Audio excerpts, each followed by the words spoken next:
सर्वप्रथम आप सबको दीपावली की हार्दिक शुभकामनाएं। दीपावली यानी दीप धन आवली।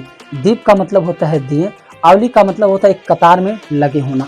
तो एक कतार में दीपों का लगा होना दीपावली कहलाता है।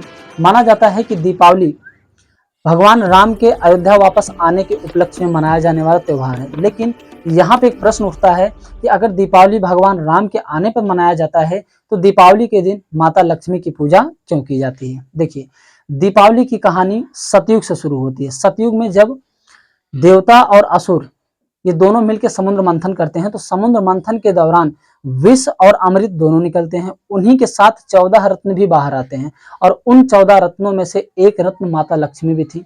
यानी समुद्र मंथन के दौरान माता लक्ष्मी प्रकट हुई थी और माता लक्ष्मी जिस दिन प्रकट हुई थी वो कार्तिक अमावस्या का दिन था और तभी से माता लक्ष्मी की पूजा की जाती है हर कार्तिक अमावस्या के दिन और आज तक वो कार्तिक अमावस्या के दिन पे पूजा चली आ रही है। और संयोग देखिए, त्रेता युग में जब भगवान राम लंका से रावण को मारकर वापस अयोध्या लौटे थे तो अयोध्या वासियों ने दीप और माला के साथ उनकी पूजा की थी, उनका स्वागत किया था। और संयोग देखिए, जिस दिन भगवान राम अयोध्या लौट के आए थे वो दिन भी कार्तिक अमावस्या का दिन था। यानी माता लक्ष्मी जिस दिन प्रकट हुई थी, आप कह सकते हैं कि वो माता लक्ष्मी का जन्म दिवस, हम लोग हर दीपावली को माता लक्ष्मी का जन्म दिवस मनाते हैं क्योंकि कार्तिक अमावस्या को प्रकट हुई थी, उत्पन्न हुई थी और उसी दिन भगवान राम भी लौट के अयोध्या वापस आए थे। तो एक संयोग है कि भगवान राम के आने की खुशी में हम दीपक जलाते हैं, लेकिन माता लक्ष्मी की पूजा क्यों करते हैं? क्योंकि उसी कार्तिक अमावस्या के दिन माता लक्ष्मी भी उत्पन्न हुई थी, तो हम उनके जन्म दिवस के रूप में मनाते हैं। दूसरा क्वेश्चन, माता लक्ष्मी भगवान विष्णु की पत्नी है, लेकिन उनकी पूजा गणेश जी के साथ क्यों होती है? इसका जवाब मैं देता हूं। जब समुद्र मंथन के दौरान माता लक्ष्मी प्रकट हुई तो भगवान विष्णु ने क्या किया? उनके साथ विवाह कर लिया। विवाह करने के बाद भगवान विष्णु ने माता लक्ष्मी को संसार के संपूर्ण धन और वैभव की देवी बना दिया। अब पूरे संसार में किस व्यक्ति को कितना धन देना है ये माता लक्ष्मी के हाथ में आ गया था।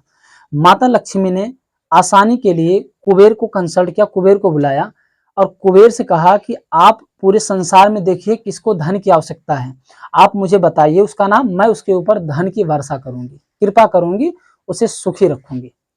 लेकिन कुबेर थे बड़े कंजूस, कुबेर किसी का नाम बताते ही नहीं थे। माता लक्ष्मी परेशान, किसी को संसार में धन की आवश्यकता ही नहीं, कुबेर हमसे कहते नहीं कि माता इसको धन देना है।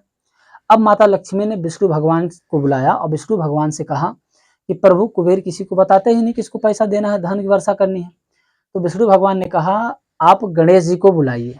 गणेश जी बहुत ही बुद्धिमान और चालाक हैं, बहुत अच्छे हैं। वो संसार में हर किसी के बारे में जानते हैं, उन्हें अच्छे से पता है किसको कितना धन देना चाहिए, कब देना चाहिए, कितना देना चाहिए। उनसे अच्छा ये कोई नहीं जान सकता। माता लक्ष्मी भगवान गणेश को बुलाई, गणेश जी आए, माता को प्रणाम किए। गणेश जी मान तो गए माता की बात, लेकिन उन्होंने एक शर्त रखी कि माता मैं आपकी बात तो मान रहा हूं, मैं आपका कार्य करूंगा, लेकिन मेरी एक शर्त है और वो शर्त ये है कि मैं जिस भी व्यक्ति का नाम लूंगा आप बिना पूछे उसके ऊपर धन की वर्षा करेंगे, धन और वैभव उसको प्रदान करेंगी। जिसका भी मैं नाम लूंगा, संसार में किसी भी व्यक्ति का अगर मैं नाम लूं तो आप मुझसे ये नहीं पूछेंगे आप इसको क्यों दे रहे हैं, आपको देना पड़ेगा। माता लक्ष्मी ने तथास्तु कहा और चली गई। तब से जिसको भी धन की आवश्यकता होगी तो भगवान गणेश माता लक्ष्मी से बोलते हैं कि इस व्यक्ति को धन की आवश्यकता होगी, माता लक्ष्मी उसको धन प्रदान कर देती हैं। इसी वजह से माता लक्ष्मी के पति तो विष्णु भगवान है, लेकिन इंसान को धन चाहिए, दौलत चाहिए तो माता लक्ष्मी की पूजा करती हैं, लेकिन माता लक्ष्मी धन उसी को देती हैं जिसको गणेश भगवान कहते हैं। इस वजह से माता लक्ष्मी के साथ गणेश जी की भी पूजा होती है।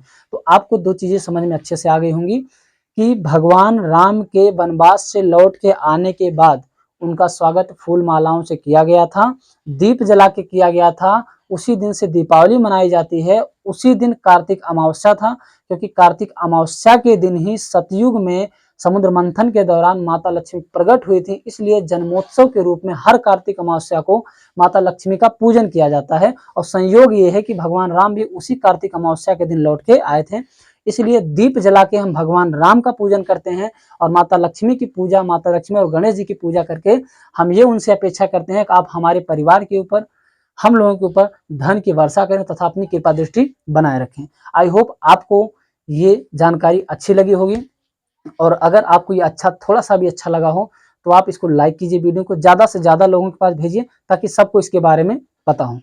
और मेरे विचार कैसे रहे आप उसको कमेंट में जरूर लिखिएगा, आपको अच्छा लगा या नहीं लगा। मिलते हैं फिर किसी टॉपिक में नए वीडियो के साथ, तब तक के लिए धन्यवाद।